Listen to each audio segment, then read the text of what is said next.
नमस्कार। आज हम इतिहास के सबसे कीमती तोहफे की कहानी सुनने जा रहे हैं।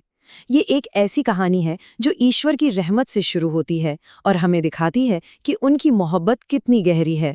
तो चलिए एक सवाल से शुरू करते हैं। जरा सोचिए, वो सबसे कीमती तोहफा क्या हो सकता है जो किसी को भी मिल सकता है? ये सवाल ही हमें इस कहानी के दिल तक ले जाएगा। हमारी कहानी की शुरुआत एक बहुत पुराने वादे से होती है।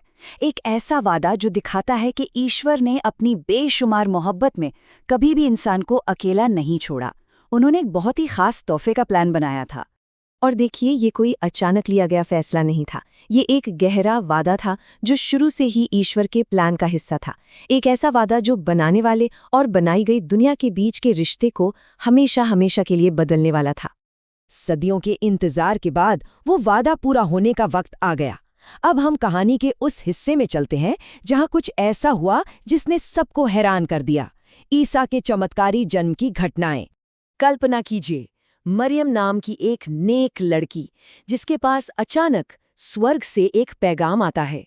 जिब्राइल फरिश्ता एक ऐसी खबर लेकर आते हैं जो दुनिया के इतिहास का रुख मोड़ने वाली थी। और फरिश्ते के शब्द एकदम साफ थे। तू एक बेटे को जन्म देगी और उसका नाम ईसा रखना। वो परम प्रधान का पुत्र कहलाएगा।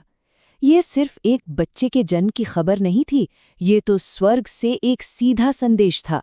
तो इस जन्म का असल मतलब क्या था? ये सिर्फ एक बच्चे का पैदा होना नहीं था। ये ईश्वर का कलाम था, उनका वचन था जो इंसानी रूप लेकर हमारे बीच रहने आया। सोचिए, एक ही शख्सियत में ईश्वर और इंसान दोनों की झलक। जन्म की पूरी कहानी में एक अजीब सी सादगी है। फरिश्ते की घोषणा से लेकर बैतलहम तक का वो लंबा सफ़र, और आखिर में किसी महल में नहीं बल्कि जानवरों की एक मामूली सी चरनी में जन्म। हर एक बात यही बताती है कि ये बादशाह कितनी सादगी से आया।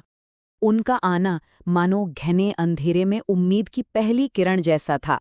एक ऐसी दुनिया के लिए जो नाउम्मीद हो चुकी थी, ईसा एक नई सुबह लेकर आए। वो उम्मीद और रोशनी की जीती जागती मिसाल थे। लेकिन ईसा का जन्म तो बस एक शुरुआत थी। उनका असली मिशन क्या था? अब हम उनके जीवन के मकसद को समझेंगे कि आखिर क्यों उन्हें दुनिया का उद्धारकर्ता यानी बचाने वाला कहा जाता है। तो सवाल यही है, उनका मकसद क्या था? वो इस दुनिया में क्यों आए? ये सवाल हमें उनके जन्म की कहानी से आगे उनकी जिंदगी के गहरे मतलब की ओर ले जाता है। और इसका जवाब हमें उन्हीं के शब्दों में मिलता है। मनुष्य का पुत्र खोए हुओं को ढूंढने और उनका उद्धार करने आया है। मतलब उनका मिशन सिर्फ इंतजार करना नहीं था, बल्कि उन लोगों तक पहुंचना था जो रास्ता भटक गए थे, जो खो गए थे। और इस मिशन को पूरा करने का एक खास तरीका था। उन्हें ईश्वर का मेमना कहा गया है। ये एक बहुत गहरा प्रतीक है। इसका मतलब है कि उन्होंने दुनिया के गुनाहों को मिटाने के लिए खुद को एक कुर्बानी के तौर पर पेश किया, ताकि हम सबको एक नई और पाक शुरुआत मिल सके। इस बात को समझने के लिए मजदूरी और तोहफे के बीच का फर्क सोचिए। मजदूरी वो है जो हम काम करके कमाते हैं, लेकिन तोहफा वो हमें बिना किसी शर्त के मुफ्त में मिलता है। ईसा जो दे रहे हैं वो मजदूरी नहीं, बल्कि एक तोहफा है, ईश्वर का अनुग्रह है, जिसे हम अपनी मेहनत से कमा नहीं सकते।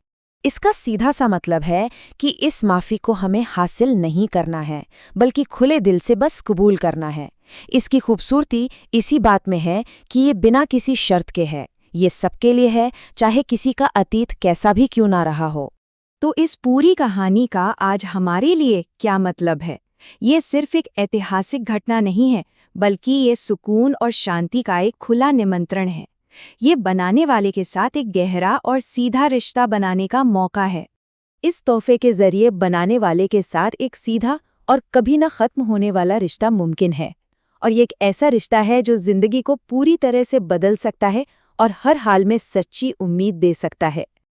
तो रास्ता क्या है? बड़ा ही आसान है। पहला कदम, इस तोहफे को और इसके पीछे छिपे प्यार को पहचानिए और मान लीजिए।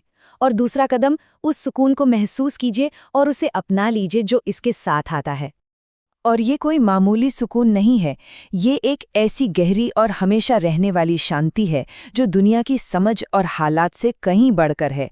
और इतिहास का सबसे बड़ा तोहफा हमें यही शांति देता है।